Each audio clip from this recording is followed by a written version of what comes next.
자, 인사드리겠습니다. 안녕하세요. 네, 피곤하죠? 네, 피곤해 보이시네. 네, 오전에 말씀이 3시간 있더라고요. 네, 힘내시기 바랍니다.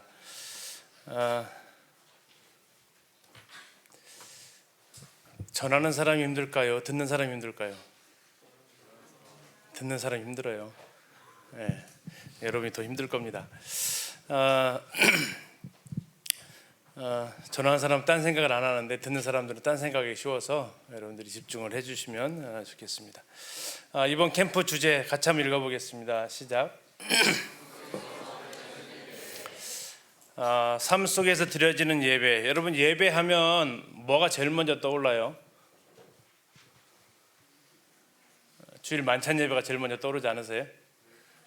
그 시간 예배고, 또 가끔씩 바쁜 일이 있으면 예배 드리고는 가야지 해서 주일 예배, 만찬 예배 드리고 말씀도 못 듣고 가는 일들도 때로 있기도 하죠. 왜 그래요? 예배는 드려야 된다. 그러다 보니까 만찬 예배가 우리 예배의 전부인 것처럼 생각되어질 때도 있지만, 이번 캠프 주제가 삶 속에서 드려지는 예배입니다. 주일이 아니고 예배당이 아니고 우리의 생활 속에서 하나님 앞에 예배 드리는 그 예배가 이번 주제가 되겠습니다. 시작하기 전에 먼저 청년들한테 질문하고 시작합니다. 당신은 하나님을 예배하는 예배자입니까? 여러분, 예배자입니까? 예배의 반대말이 뭘까요? 예배의 반대말. 예배의 반대말은 숭배입니다. 숭배하면 앞에 무슨 글자 혹시 떠오르세요? 우상 숭배, 이게 떠오르죠. 우상 숭배하고 하나님 예배하고 가장 큰 기준점, 차이점이 있다면 뭘까요? 예배자는 하나님을 위해서 내가 존재한다고 생각을 합니다. 그러나 숭배자는 나를 위해서 신이 존재한다고 생각을 해요. 여러분, 이 자리에 오신 이유가 하나님을 위해서 이 자리에 오셨는지, 아니면 나를 위해서 이 자리에 왔는지, 아니면 여러분 삶 속에서 드려지는 예배가 결국 하나님을 위해서 내가 살아가는 건지, 아니면 내가 살아가기 위해서 하나님의 도움이 필요한 건지, 이 질문 앞에 우리가 서야 하겠죠.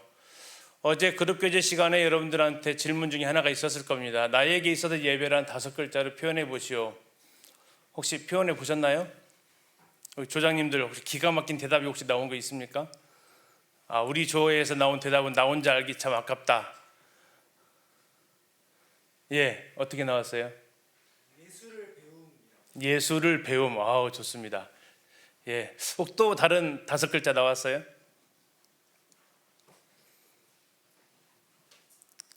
없습니까? 혹시 까먹으신 거예요, 조장님?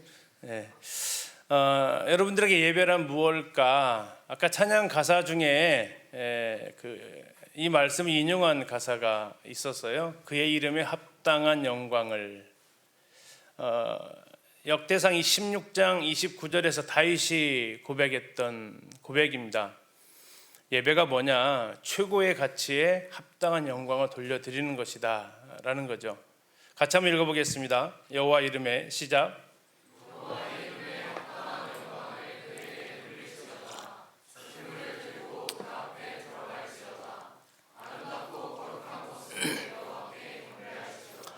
이 앞에 절을 보면 이 대상을 누구한테 이렇게 말을 했냐면 세상의 모든 민족들을 향해서 이렇게 말하고 있습니다. 여기 지금 주황 핑크색으로 쓰여진 단어들은 4가지 동사가 표시를 해봤습니다. 돌리라, 들어라, 들어가라, 경배하라 라고 나와 있습니다. 예배한다라는 게 뭐냐? 하나님 앞에 영광을 돌리는 겁니다. 여호와 이름에 합당한 영광. 아까 우리 사회 보신 우리 정인재님 잠깐 여러분 찬양의 모습에 대해서 안타까움을 표현을 하셨는데요. 여러분, 하나님의 이름에 합당한 영광, 이게 무슨 뜻 같아요? 여호와 이름에 합당하게 영광을 돌린다라는 게 뭘까요? 자, 한번 테스트 한번 해보겠습니다. 여러분 잠시 생각하셔서 제가 이름을 하나 들려드릴 테니까 그 이름을 듣고 무슨 생각이 나는지 한번 떠올려 보세요. 기억 준비되셨습니까? 윤석열. 어떻게 떠오르세요? 예. 다음에 김보민. 떠오르세요?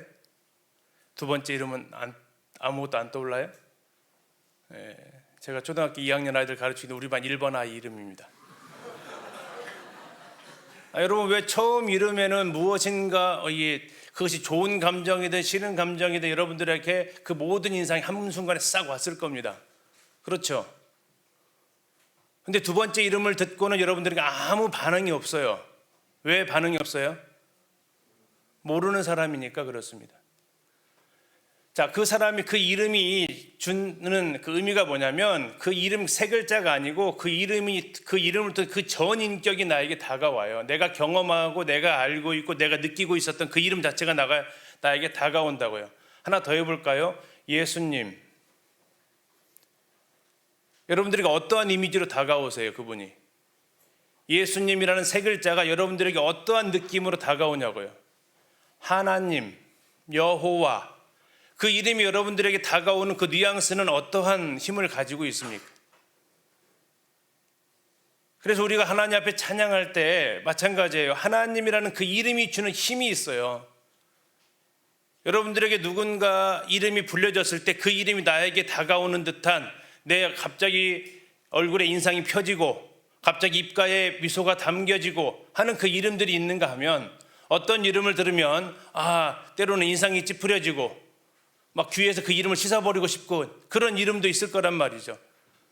그리고 우리는 그 이름을 생각하면서 그 사람을 전체를 떠올리는데, 여러분들에게 있어서 여호와라는 그 이름은 어떠한 의미로 여러분들에게 다가오냐라는 거죠. 그 이름 앞에서 나는 어떠한 태도를 취하게 되느냐 하는 거죠. 그것이 지금 여호와 이름에 합당한 영광을 그에게 돌리라라는 그 말씀의 의미이기도 합니다.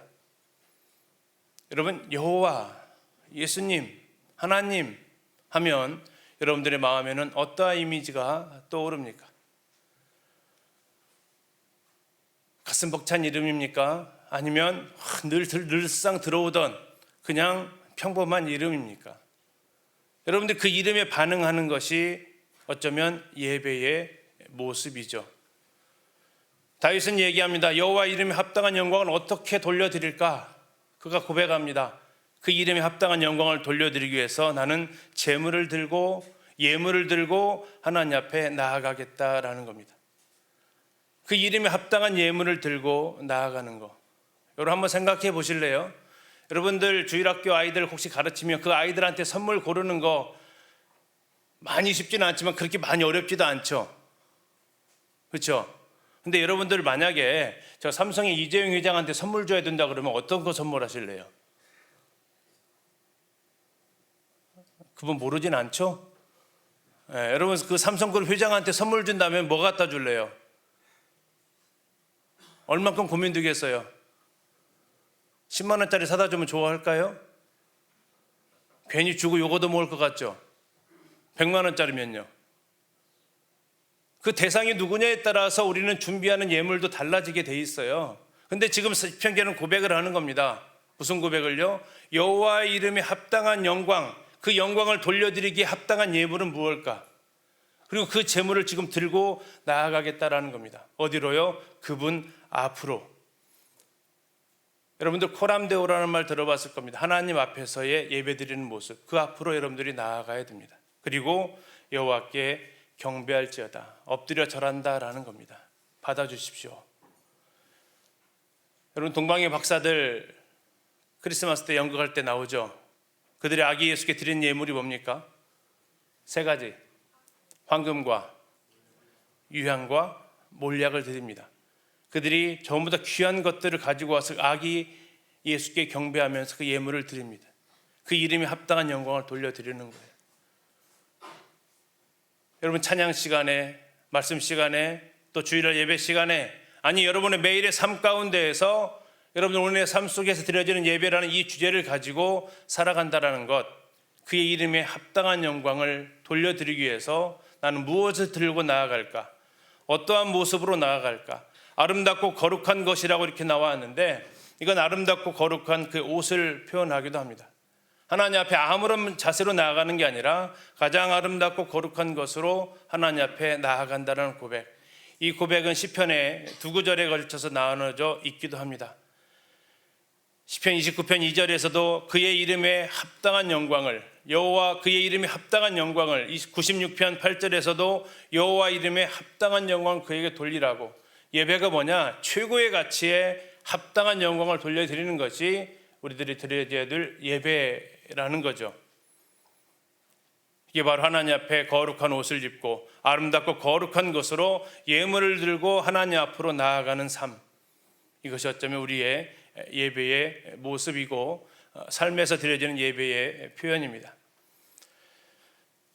예배와 관련된 책을 읽다가 한 구절을 보았습니다. 신앙의 수준은 예배가 말해주고 예배의 수준은 성도의 삶을 보여준다. 밑에 같이 한번 읽을게요. 성도는 시작. 성도는 예배를 능가하는 삶을 살 수 없고 삶을 능가하는 예배를 드릴 수 없다. 곧 예배가 삶이다라는 겁니다. 예배가 삶. 여러분들 평일에 월화수목금토에 드려지는 그 평일의 예배를 가지고 하나님의 주일의 만찬 앞에 나와서 주중에 하나님께서 나를 인도하시고 사랑하셨던 그 감격함으로 그 만찬 예배에 참여하는 것입니다. 그리고 그 만찬 예배를 통해서 하나님 앞에서 받았던 그 은혜를 기억하면서 또 한 주를 살아갈 수 있는 그 힘을 다시 얻게 되고 그 은혜를 또 찬양하게 되고 그 주중의 삶이 다시 주일날 온 성도들이 이제 모여서 하나님 앞에 예배드리면서 그 예배의 감동은 더 크게 다가가는 거죠. 주중의 삶이 나의 개인의 예배였다면 주일에 성도들이 함께 드려지는 예배는 공중의 예배죠. 각각의 여러분들이 하나님 앞에 예배자로 살아갈 때 주일에 그 예배는 뜨거워지고 하나님 앞에 더 영광이 돌려지는 겁니다. 예배를 능가하는 삶을 여러분이 살 수 없고 삶을 능가하는 예배를 여러분이 드릴 수 없습니다. 이것이 바로 우리의 예배의 삶의 예배의 모습이죠. 그럼 예배란 뭐냐? 예배란 하나님과의 만남이다라는 겁니다. 예배의 본질은 하나님과의 만남입니다. 여러분 예배 시간에 하나님을 배워야 합니다. 여러분 여기서 말하는 예배 시간 주의 만찬 예배를 포함하고 여러분 매일의 일주일 168시간을 모든 시간을 포함하는 그 매일의 삶이 하나님 앞에서의 삶이어야 한다라는 겁니다. 그런데 안타까운 것은 여러분 예배 시간에 하나님을 만나고 계십니까?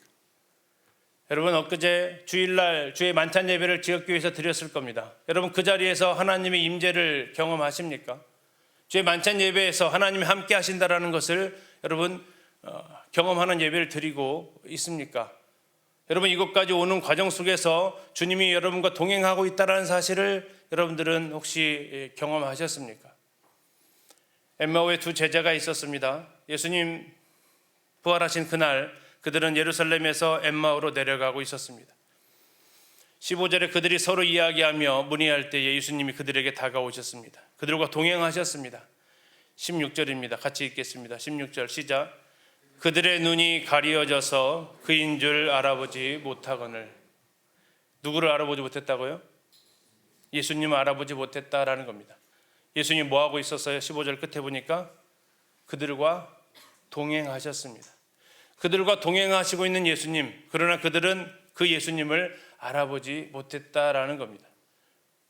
여러분과 동행하시는 예수님을 여러분들 그러면 알아보고 계십니까? 여러분들이 여러분 옆에 계시는 나와 함께 하시는 예수님을 여러분들이 알아보고 계시냐고요. 이번 여러분 캠프 기간을 통해서 여러분과 동행하시는 여러분 옆에서 함께 거하시는 그 예수 그리스도를 여러분들이 알게 되기를 소원합니다. 16절 보니까 알아보지 못한 이유가 무엇 때문에 알아보지 못했다고 나옵니까? 눈이 가리어졌다라는 겁니다. 눈이 가리어졌다. 그러면 어떻게 하면 알아볼 수 있을까요? 자, 눈이 가리어져서 알아보지 못했다면 어떻게 하면 알아볼 수 있을까요? 어떻게 하면요? 31절에 답이 나옵니다. 빨리 찾아보세요. 어떻게 하면요? 그들의 눈이 밝아지면 알아볼 수 있습니다. 여러분들 눈이 뜨면 알아볼 수 있다라는 거죠. 그럼 어떻게 눈이 떠질까요? 어떻게 눈이 밝아질 수 있을까요? 자, 그 비결이 30절에 나와 있습니다. 그들과 음식 잡수실 때에 떡을 가지사 축사하시고 떼어 그들에게 주시니 그들의 눈이 밝아졌다라고 이렇게 나오고 있습니다. 와, 그 떡이 무슨 효험이 있었을까요? 그 떡에 놀라운 능력이 있어서 떡을 받자마자 그들이 예수님을 알아보았을까요? 아마도 그들은 그 경험이 있었을 것 같습니다. 주님이 떡을 가지시고 축사하시는 그 모습은 자신들이 한 번도 못 본 모습이 아니라 그 모습을 통해서 예수님을 떠올릴 만한 그런 경험이 있었겠죠. 이들은 12제자가 아니기 때문에 최후의 만찬을 떠올리지는 못했을 겁니다. 아마도 오병이어나 그 기적 가운데서 그들이 함께 있었을 가능성이 더 많았겠죠. 떡을 떼시고 축사하셨던 그 모습이 예수님을 다시 떠오르게 했다라는 겁니다. 여러분, 예수 그리스도와 함께 했던 그 경험을 다시 여러분들이 떠올려 보실 수 있었으면 좋겠습니다. 그러면 여러분들이 나와 여전히 함께 하신 그분을 알아볼 수 있다라는 겁니다. 여러분, 그분을 알아보아야 된다라는 거예요. 32절에 그들이 이렇게 얘기합니다. 길에서 우리에게 말씀하시고 우리에게 성경을 풀어주실 때에 우리 속에서 마음이 뜨겁지 아니하더냐. 자, 예수 그리스도를 알아봤다라는 건 그들의 지각이 깨어났다라는 겁니다. 그냥 눈으로 보고 예수님을 알았다는 게 아니라 그들이 예수님인 걸 인식했다라는 거죠.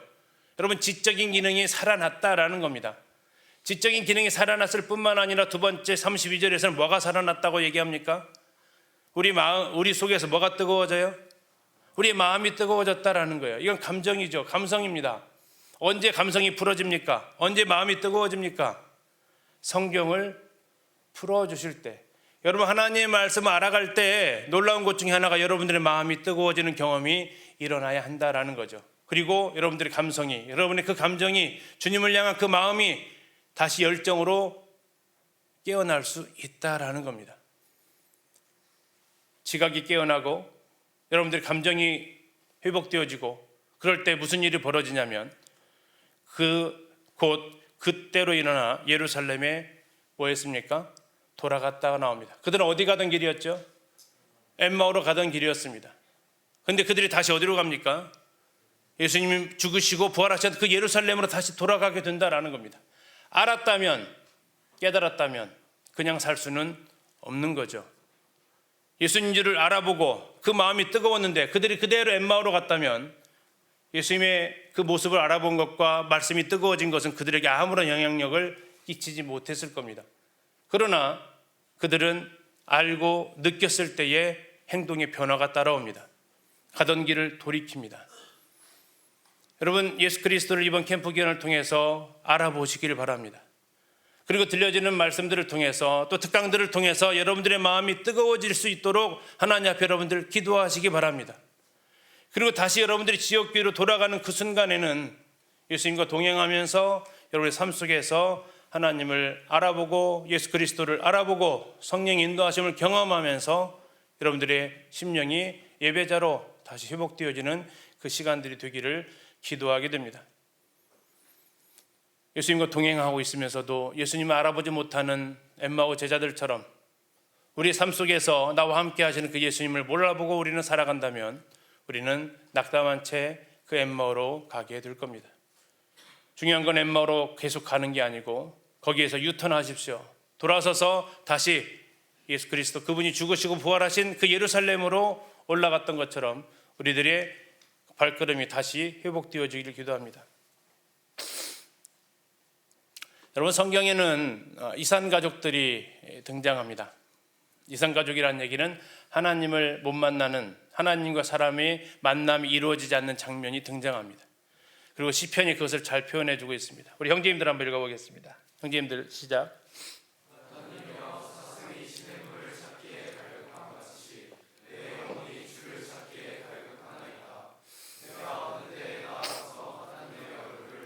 자, 누가 누구를 찾고 있습니까? 네, 내 영혼이 하나님을 찾습니다. 어느 정도로 찾고 있습니까? 사슴이 시냇물을 찾듯이 찾고 있습니다. 사슴이 시냇물을 찾듯이 찾는다는 게 무슨 뜻일까요? 사슴이 아니라서 잘 모르겠죠, 그 속을. 네, 당연합니다.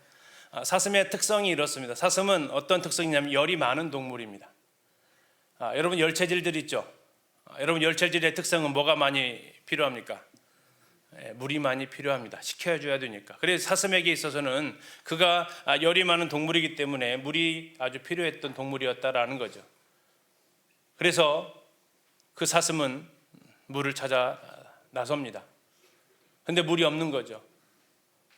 그러한 갈급함처럼 이 시편 기자는 고백합니다. 내 영혼이 주님을 찾기에 갈급합니다. 왜 못 만났을까요? 왜 이 시편 기자는 하나님의 얼굴을 못 만났을까요? 성경에는 또 하나의 이상 가족을 볼 수 있습니다. 자, 우리 자매들 한번 읽어보겠습니다. 시작. 아버지께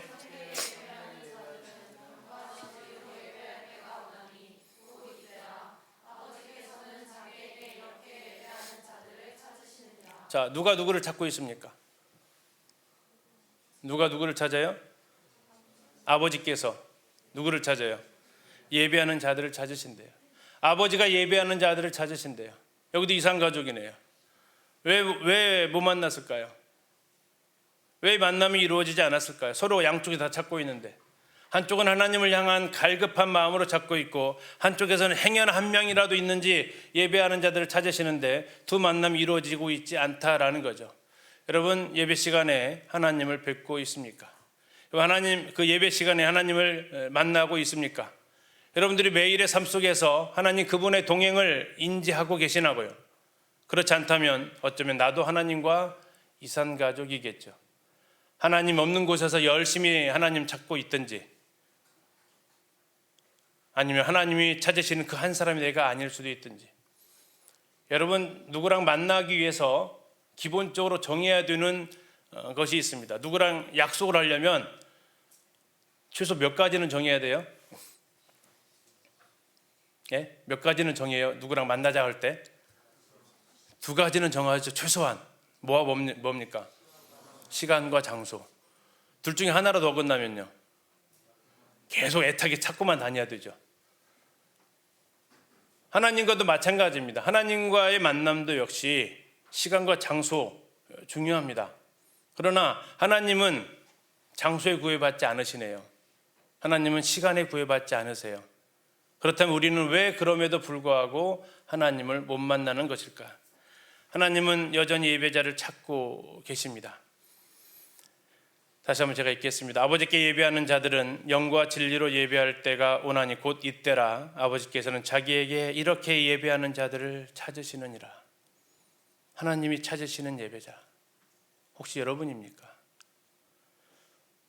잠시 찬양 한 곡 드리겠습니다. 우리 반주 좀 해주시면 감사하겠습니다. 주를 위한 이곳에 찬양 같이 드리면서 바로 그 한 사람이 내가 되기를 기도하는 마음으로 찬양 같이 드리겠습니다.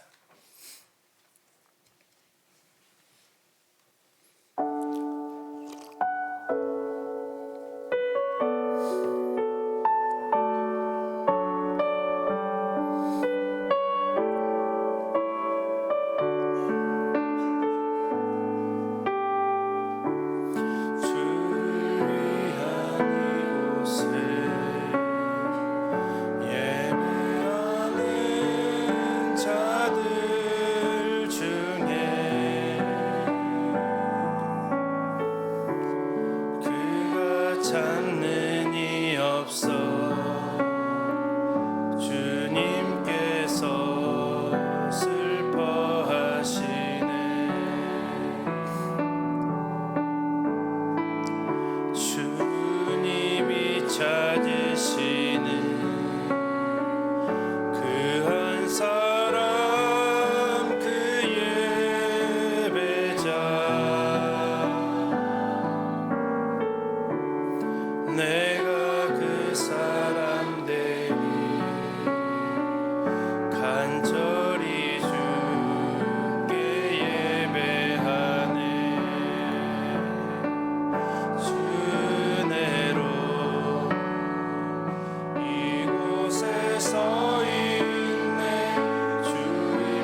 경배해.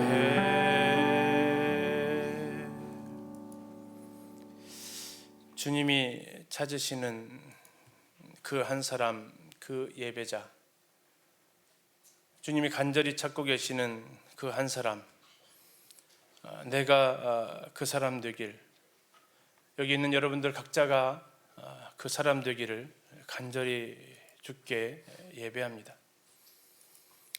예레미야 5장 1절을 보면 하나님의 애타하시는 심정이 나와 있습니다. 예루살렘의 심판을 앞에 두고 하나님은 예레미야에게 이렇게 말씀하십니다. 너희는 예루살렘 거리로 빨리 다니며 그 넓은 거리에서 찾아보고 알라. 너희가 만일 정의를 행하며 진리를 구하는 자를 한 사람이라도 찾으면 내가 이 성읍을 용서하리라. 소돔과 고모라는 의인 10명이 없어서 멸망했다면 저 예루살렘은 저 한 사람이 없어서 심판을 받게 됩니다. 그 한 사람은 누굽니까? 정의를 행하며 진리를 구하는 자 한 사람이라고 말씀하고 있습니다. 예레미야 7장에 가서 보면 하나님은 예레미야에게 성전 문 앞에서 외치라고 얘기합니다. 그 성전 문 앞에서 하나님 앞에 예배하러 나오는 사람들 향해서 외치라고 얘기합니다. 이곳이 하나님의 성전이다라는 그 거짓말에 속지 말라고 하나님은 예레미야에게 외치라고 얘기합니다. 하나님 앞에 예배하러 나오는 그 무수한 사람들이 있었지만 하나님 앞에 예배하기 위해서 제사를 드리기 위해서 무수한 사람들이 제물을 들고 나왔지만 하나님은 한 사람도 그 중에 예배자가 없다라고 말씀하시는 겁니다. 성전에 예배하러 나왔지만 평소의 삶 가운데서 정의를 행하고 진리를 구하는 자는 단 한 명도 있지 않았기에 하나님 그 예배를 받으실 수 없다라고 하나님 애타하십니다. 아버지께 참되게 예배하는 자들은 영과 진리로 예배하라는 겁니다. 사마리아 여인을 향해서 주님 말씀하셨던 부분이죠. 예루살렘에서도 말고 그리심산에서도 말고 아버지께 예배할 때가 온다라고 말씀을 하십니다. 사마리아 여인은 예수님을 향해서 질문하죠. 우리가 어디에서 예배를 드려야 됩니까? 예루살렘입니까? 아니면 우리 조상들이 말했던 그 그리심산입니까? 예수님 말씀하십니다. 예배는 장소의 문제가 아니다라는 거죠. 그리심산에서 예루살렘에서 드려지는 그 장소의 문제가 더 이상 아니다라는 겁니다.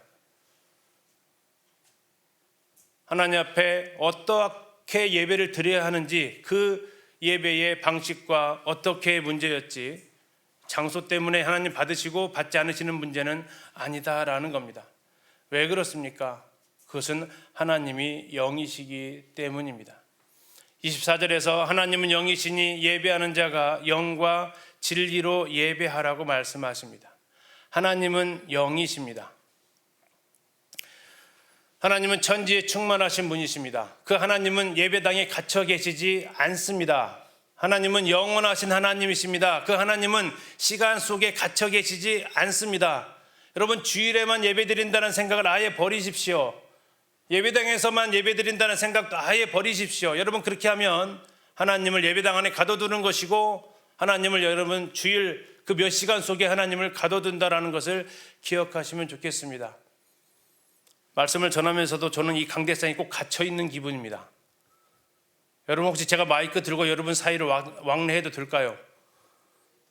괜찮습니까? 보통은 싫어하시던데 근데 마이크를 여러분들한테 제가 들이댈 수도 있거든요. 괜찮습니까? 아 좋습니다. 다음 시간에는 그런 마이크 무선 마이크를 들고 보통은 안 원하는데 특이하네. 예, 좋아요. 예. 안 갇혀 있기를 바라요. 제가 초등학교 교사로서 수업을 하면 제가 말을 많이 안 하거든요. 말을 많이 시키지. 예, 여러분 기대하십시오. 하나님은 공간에 갇혀 계시거나 시간에 갇혀 계신 분이 아닙니다. 하나님 그분은 영이십니다.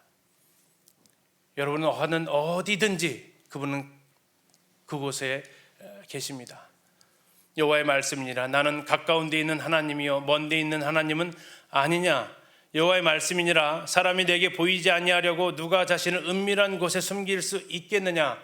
여호와가 말하노라 나는 천지에 충만하지 아니하냐. 여러분 학교에 여러분 하나님 계시다는 거 믿습니까? 여러분 직장에 하나님 계십니까? 여러분 주일에 하나님 계시지만 여러분 토요일 날 그 밤늦은 시간에 여러분 하나님 함께 하신다는 걸 여러분들이 알고 계십니까? 문 닫고 계시면 하나님 못 들어오십니까? 입을 뒤집어 쓰고 있으면 하나님 그 안에는 못 들어오십니까?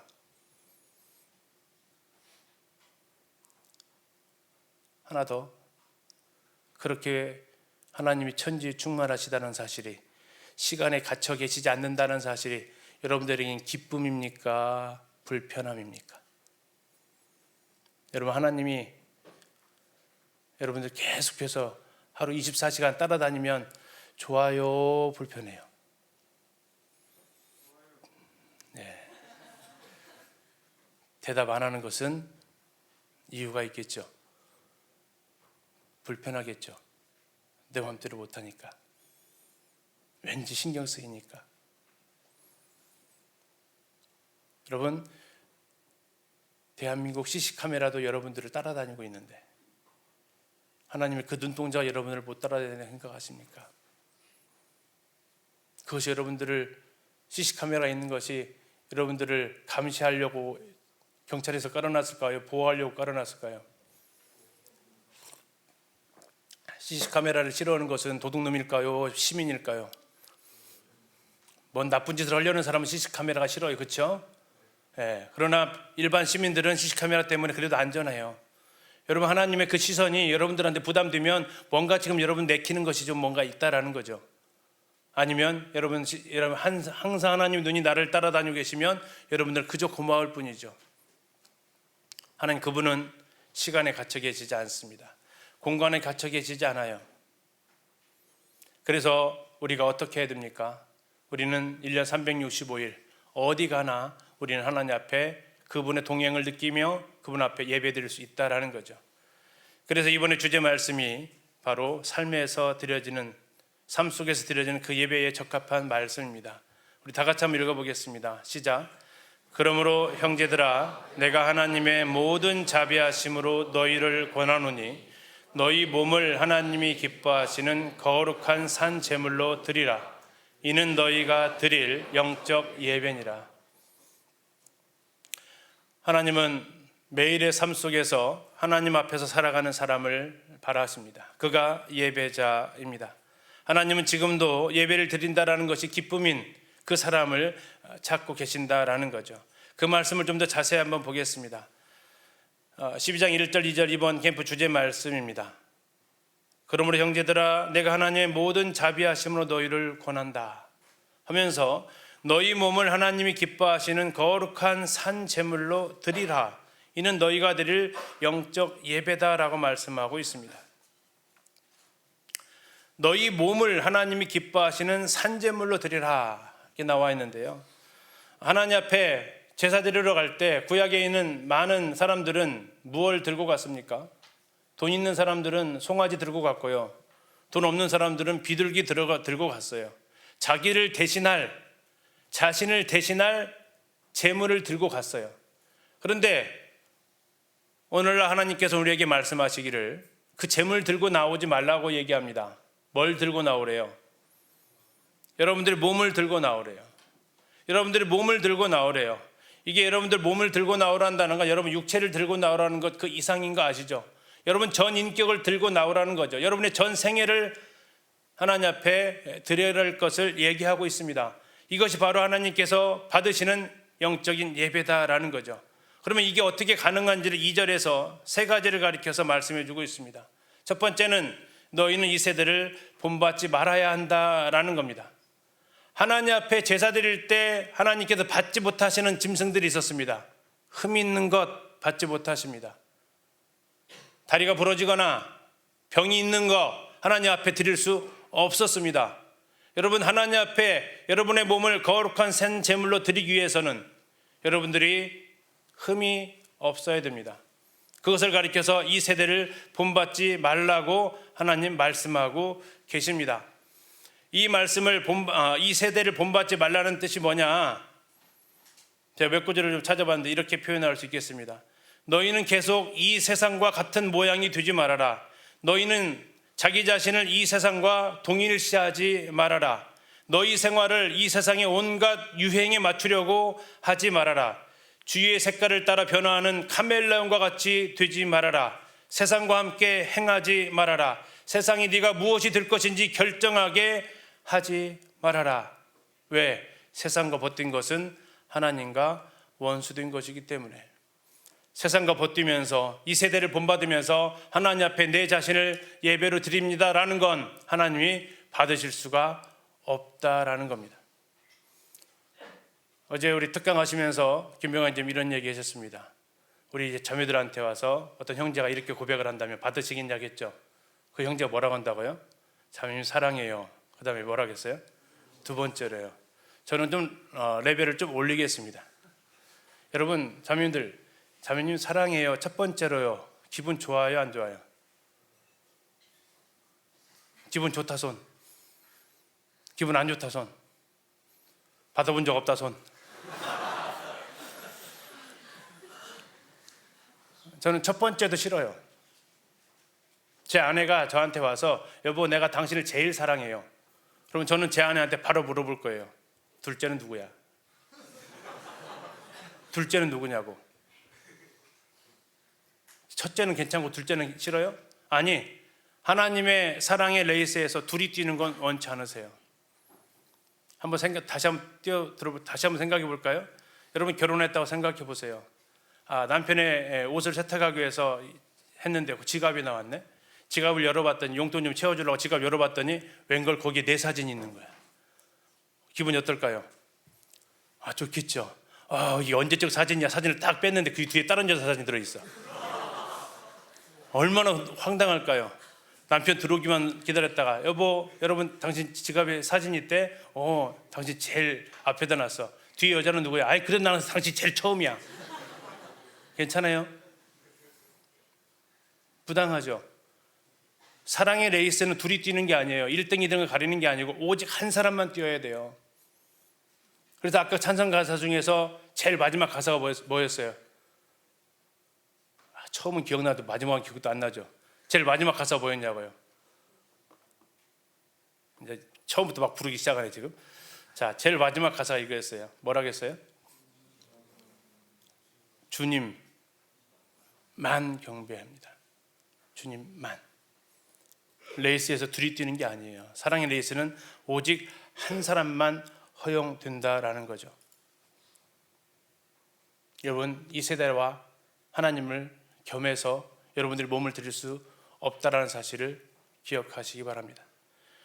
두 번째는 오직 마음을 새롭게 함으로 변화를 받으라고 말씀하고 있습니다. 너희의 마음 또는 너희의 생각하는 방식을 새롭게 하라라는 겁니다. 그래서 변화를 받으라는 것은 수동태죠. 하나님께서 주시는 그 생각으로 여러분들의 마음이 변화를 받으셔야 됩니다. 그렇지 않으면 여러분들이 이 세대를 본받으면 이 세상이 주는 생각으로 이 세상이 주는 가치관으로 여러분들이 자꾸 변화가 되어질 거예요. 그러면 변화가 되는 것이라고 안 하고 우유가 상하면 변화라고 얘기 안 하죠. 그걸 뭐라고 그래요? 변질이라고 돼요.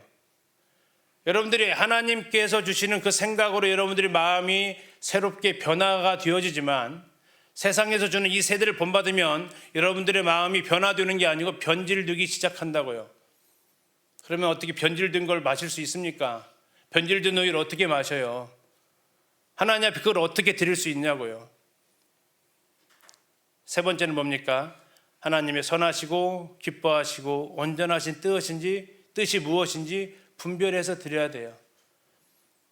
하나님 앞에 드려지는 예배는 내가 하고 싶은 걸 하는 게 아니에요. 하나님의 뜻에 따라서 여러분들이 드려져야 되는 게 하나님께서 받으시는 예배라는 겁니다. 그것이 바로 영과 진리로 드려지는 예배다라는 겁니다. 하나님 영과 진리로 예배하는 자를 찾으신다고 하셨습니다. 영과 진리로 예배한다라는 게 뭘까요? 첫 번째, 영으로 예배한다라는 건 먼저 여러분들이 거듭나야만 가능합니다. 아담은 선악과를 따먹으면서 먹는 날에는 정령 죽으리라 했습니다. 그들이 죽었습니까? 안 죽었습니까? 그들이 곧바로 죽은 건 영이 죽었습니다. 그들이 곧바로 죽지 않았다라는 건 몸이 안 죽은 거죠. 하나님은 우리에게 영으로 예배드리라고 하시는데 그 영이 살아나야만 예배드릴 수 있는 겁니다. 에베소 2장에 나와 있는 대로 우리의 영혼을 살리셨습니다. 그래서 우리는 살아있는 영으로서 하나님 앞에 예배드릴 수 있다라는 겁니다. 두 번째는 그 영이 성령의 인도하심을 따라서 예배를 드리게 된다라는 거죠. 그래서 영으로 예배드릴 때 놀라운 일이 두 가지가 우리 가운데서 일어납니다. 첫 번째는 주님 앞에서 내가 얼마나 악한 죄인인지를 하나님께서 깨닫게 하십니다. 물론 구원받을 때도 깨닫게 되지만 구원받은 이후에도 우리는 더 많은 것들을 하나님 앞에서 깨닫게 되죠. 그리고 그 삶에 대해서 하나님 앞에 회개하고 회복하는 마음으로 주님 앞에 무릎을 꿇게 되죠. 그러나 늘상 이것이 반복되어져서만은 안 됩니다. 여러분들 간혹 청년들의 예배 시간에 입을 열어서 기도하는 내용을 보면 저 1번의 계속적인 반복이 많아요. 주중에 잘못된 삶을 통해서 하나님 앞에 자백하는 마음으로 나와서 용서해 주시는 그 하나님을 또 찬양해요. 그 다음 주도 물론 감사합니다. 그러나 이 단계를 벗어날 필요가 있는 거죠. 그 두 번째 단계가 뭡니까? 이제는 하나님의 은혜가 얼마나 큰지를 깨닫게 되는 겁니다. 무엇을 통해서요? 그 하나님의 말씀을 통해서. 그리고 그 하나님의 말씀을 통해서 깨닫는 그 마음으로 그 하나님의 주신 그 교훈으로 또 하나님 앞에 예배를 드려지게 되는 거죠. 여러분이 드려지는 찬송가 가사들을 한번 생각해 보세요. 첫 번째 해당되는 찬송 가사들이 꽤 많이 있습니다. 그러나 두 번째로 드려진 찬송가 가사도 상당히 많이 있는 거죠. 여러분들의 영이 살아나면 주에 민감해집니다. 영이 살아난 사람의 특징 중에 하나가 주에 예민해지게 되어져 있어요. 또 하나는 영이 살아난 사람은 하나님의 음성을 듣게 되어져 있어서 이 두 가지가 영의 활동으로 작용을 해서 하나님 앞에 구원하신 은혜를 감사하고 하나님께 베풀어 주신 사랑에 대해서 감사하면서 여러분 하나님 앞에 나올 수 있다라는 겁니다. 요한복음 4장에서 영과 진리로 예배를 드리라고 나와 있는데 거기에는 사마리아 여인이 질문했던 것처럼 사마리아 사람들의 예배와 유대인들의 예배를 비교하고 있습니다. 사마리아 사람들은 영과 진리 중에서 뭐가 부족했을까요? 그들은 진리가 부족했습니다. 그래서 예수님 말씀하세요. 너희들은 모르는 것을 예배하고 유대인들은 아는 것을 예배한다고. 유대인들은 아는 것을 예배했기 때문에 그들은 진리대로 예배를 했어요. 사마리아 사람들은 진리대로 예배를 못했어요. 그러나 그들에게 있었던 것은 영으로 예배하는 마음이 있었다는 거예요. 거듭나진 않았지만 그들에게는 뜨거운 열정이 있었고 그들은 기쁨으로 드려지는 예배가 있었다라는 겁니다. 그러나 그 예배는 진리로 드려진 예배는 아니었어요.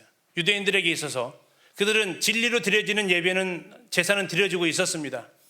절기에 맞춰서 제사 제도에 맞춰서 제사장이 그들은 하나님 말씀하신 대로 예배를 드리려고 하고 있었어요. 그러나 그들의 삶 속에 뭐가 빠져 있었냐면 영이 빠져 있었어요. 하나님 앞에 간절함으로 하나님 앞에 열심으로 드려지는 진실함으로 드려지는 그 예배는 그들에게 빠져 있었는데 주님이 이 두 가지를 다 지금 얘기를 하시는 거예요. 지금 이 영으로 드려진 예배는 유대인들에게서 빠져 있었던 부분이라면 두 번째 사마리아 사람들은 진리로 예배드리지 않았다라는 겁니다.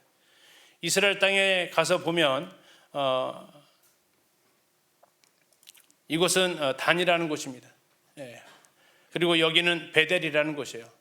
이 단과 베델에 그들이 제단을 쌓고 예루살렘에 못 가도록 하기 위해서 여로보암이 이곳에 금송아지를 세우죠. 그리고 그들은 예루살렘에 가지 말고 여기에서 예배드리라고 이야기하게 됩니다. 그리고 밑에 있는 것은 아까 그 사마리아 그리심산에 있었던 제단터입니다. 그들은 진리대로 예배하지 않았어요. 그것은 여로보암의 고민이었던 거죠. 솔로몬 뒤를 이어받아서 르호보암이 다스리고 있었던 저 예루살렘, 북이스라엘 사람들도 성전 공사에 많은 열정을 쏟아 부었는데 그들이 만약에 예배드리러 1년에 3번씩 저 예루살렘을 찾아간다면 이들이 다시 그 마음이 자기에게서 떠나갈 것이 두려워서 그는 이렇게 계획을 세웁니다. 여로보암이 두 금송아지를 만들어서 하나는 베델에 하나는 단에 둡니다. 자, 그러면서 이야기합니다. 이스라엘아, 이는 너희를 애굽 땅에서 인도하여 올린 너희의 신들이다. 그가 했던 방법을 성경은 이렇게 표현합니다. 유다의 절기와 뭐 했다고요? 비슷하게 했다고요. 두 번째 어떻게 했다고요? 자기 마음대로 했다고요.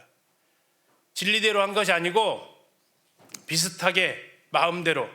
뒤에 제사장을 세울 때도 원하는 사람이 누구든지 제사장으로 세웠다라는 거죠.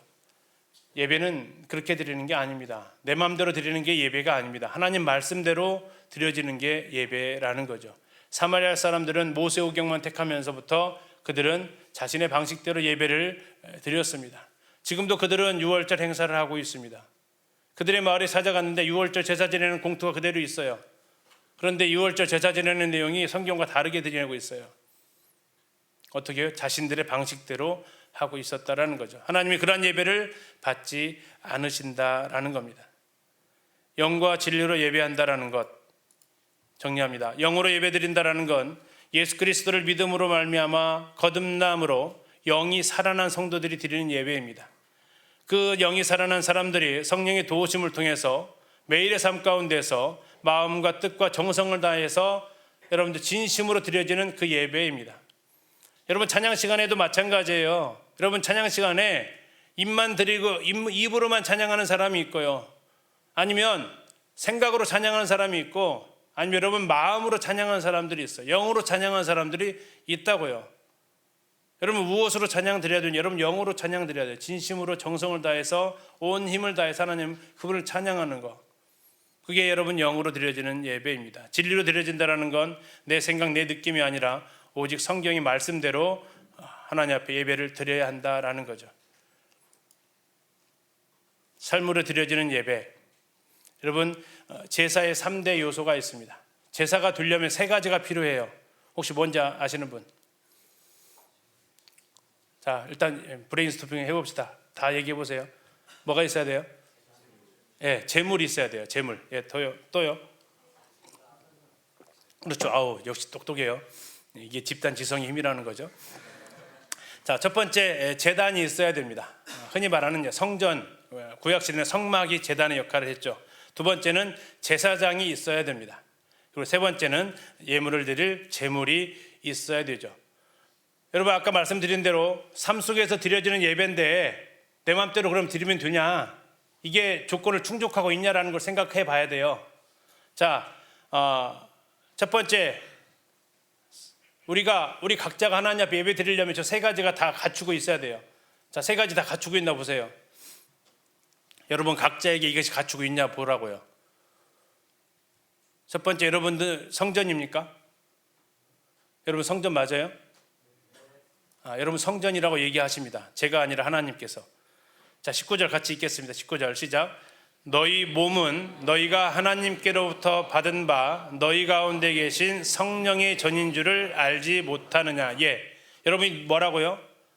성령의 전, 두 글자라면 성전. 하나님 임재하시는 곳. 여러분들의 몸이 성전이에요. 제사의 첫 번째 조건 여러분이 충족하고 있어요. 누가 성전이라고요? 여러분들의 몸이 성전이라는 거예요. 여러분들의 몸이 제단이라는 겁니다. 자, 제사 드리려면 두 번째 조건 뭐예요? 두 번째 조건 제사장이에요. 여러분 제사장입니까? 누가 그랬어요? 하나님께서. 어디에서요?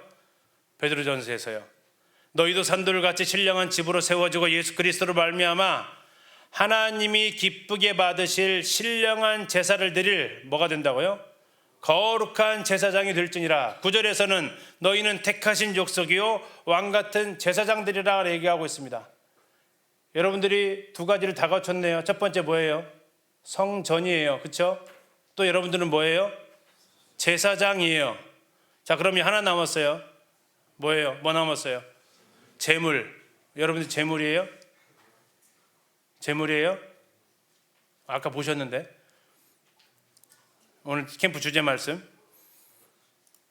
자, 같이 읽겠습니다. 시작.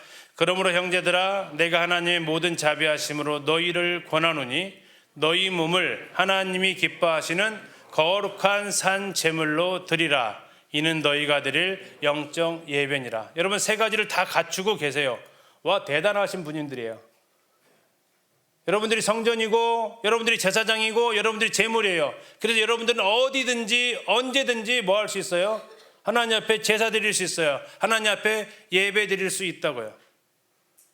구약의 사람들은 성전까지 올라가야 됐지만 아니요, 여러분 몸이 성전이에요. 희생제물 찾지 마시고요, 나예요, 나. 그리고 다른 사람 도움 필요 없어요. 여러분들이 바로 제사장이에요. 1년 365일 여러분들은 하나님 앞에 제사 드릴 수 있어요. 하나님 앞에 예배 드릴 수 있다고요. 무슨 예배 드릴 수 있느냐? 세 가지 한번 보고 마칠게요. 시간 좀 지났는데 죄송합니다. 첫 번째, 여러분들 무슨 예배를 드릴 수 있어요? 찬송의 제사를 드릴 수 있습니다. 그러므로 우리는 예수로 말미암아 항상 찬송의 제사를 하나님께 드리자. 이는 그 이름을 증언하는 입술의 열매다. 에베소서에서는 시와 찬송과 신령한 노래들로 서로 화답하며 너희의 마음으로 주께 노래하며 찬송하라고 말씀하고 있습니다. 여러분은 여러분의 입술로 찬송하시고 여러분들의 마음으로 찬송하세요. 어떻게 해요? 산 제물로 드리는 그 심정으로. 여러분, 대한민국은 월드컵 하면은 대한민국 하면서 엄청 소리 지르는 민족입니다. 소리 작은 민족이 아니에요. 대한민국 민족은 흥이 많은 민족이에요. 신바람이 있는 민족입니다. 여러분, 신바람보다 더 놀라운 건 성령의 바람이에요. 여러분, 성령의 감동을 받으면 여러분들 그 입술로, 여러분의 마음으로 하나님을 힘있게 찬송할 수 있습니다. 여러분, 찬송하다 목 세본 적 있어요? 찬송하다 목이 가본 적 있냐고. 한 번은 가봐야지, 그죠?